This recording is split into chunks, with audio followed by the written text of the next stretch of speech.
আসসালামু আলাইকুম সবাইকে। আজকে আমরা চলে আসছি এখন গাবতলী গরুর হাটে।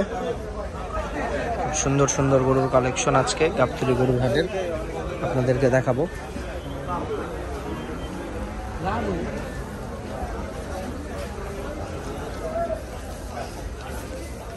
এখন আমরা সরাসরি গাবতলী গরুর হাটে আছি।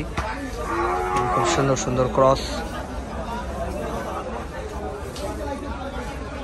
খুব সুন্দর সুন্দর শাহিওয়াল, মাশাআল্লাহ চমৎকার চমৎকার কালেকশন আজকের হাটের। মোটামুটি ভরপুর আজকে গরু দিয়ে, মাশাআল্লাহ।